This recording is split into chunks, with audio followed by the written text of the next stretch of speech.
episode 3 of our podcast, Sisters Talked.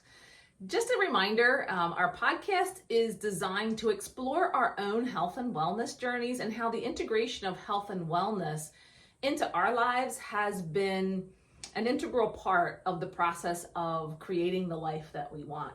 And today, we are going to spend some time talking about breath and movement.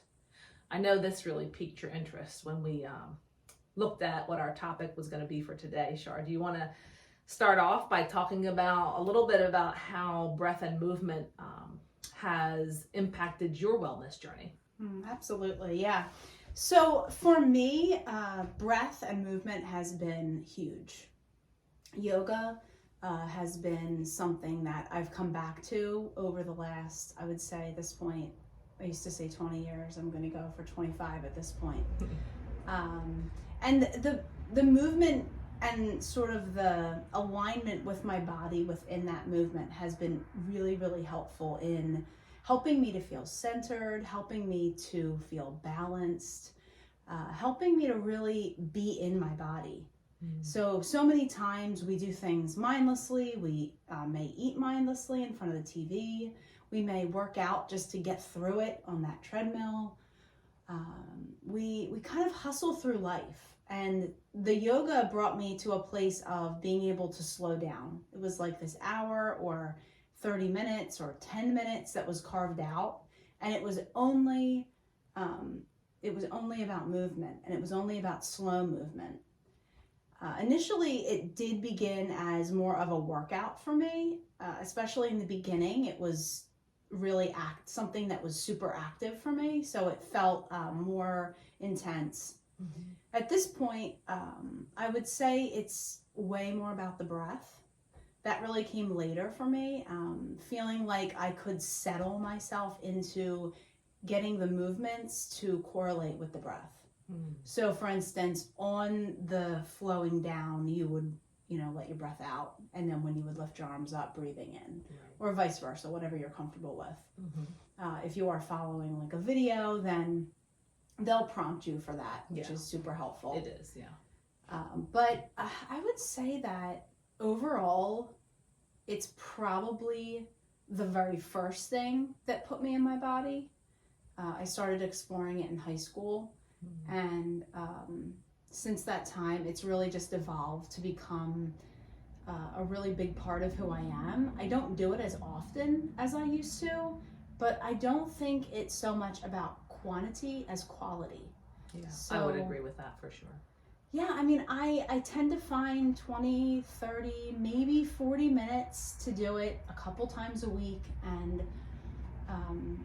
it seems to be enough. Yeah. It seems to be enough at this point. So I think we have to just sort of go with the flow, and sometimes we need more, sometimes we might just be busy and not have that time, but sort of taking the meaning of yoga, which is, to allow the breath to follow the movement. So you might want to speak more to this too, but yoga is not as much about movement really as it is about the breath. Right. Well, actually, I didn't realize what that meant, so I just learned something from you right now. My breath and movement journey, I think, is much shorter, and I think I might have tried one video in a yoga video back in high school, and that at the time it just wasn't for me. It just didn't connect to what I was doing, and I think that it's only been within the past 4 to 5 years that I've really begun to recognize the benefits. And I would say what you mentioned about how we just have that hustle and bustle and kind of go through the motions, and even just like our exercise routines is, get it done. Well, that was me for many, many years. Same. And I think I've noticed it, and probably just even more recently within the past year, I would say I've noticed that it's time for me to pay attention to my body. And I think for a long time, I had a lot of good routines that helped me to maintain health and wellness, but it was kind of a mindless routine. And I think now I'm at the point now, which is again relatively recent, where I can do a yoga routine without the video. And it's taken me this long before I felt confident enough and knowing that, or feeling like it would be enough if I wasn't modeling after someone. But I remember some distinct moments in terms of that connection with the breath and body, because in the beginning, I was just focused on trying to do the movements, and the breath was all over the place. So I really couldn't get that full effect. And now that I have done it, it's amazing. It's like a muscle memory that happens with the alignment of breath and body. And if it gets mixed up, you immediately know. And it's like, I need to recenter that because that didn't work.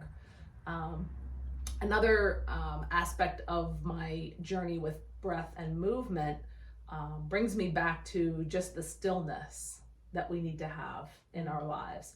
And there was a yoga video that I was doing, and one of the final poses was a shoulder stand for 15 breaths. And I remember not being able to stay still that long. Yeah.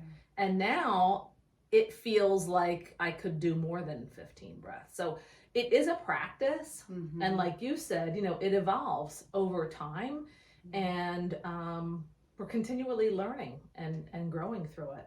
Yeah. And I really connect with what you said about rushing through things. So I think that for me, moving from the Philadelphia suburbs to Maine has been a huge lesson in the whole slowing down process. And my yoga practice has evolved in the sense that I am able to sit and be in that stillness for longer.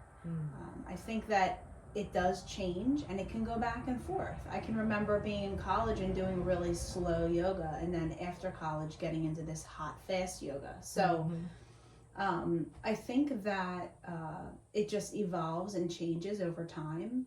And I think that we are so driven to just sort of like get things done. Yeah. And like we don't allow ourselves those times to just really enjoy moments. Right. And I think that that is a huge part of the slowing down and of living simply. And, living simply can mean so many things. That's a whole other topic. Absolutely. Right? And I think that connects to what you're making me think about right now is just being present.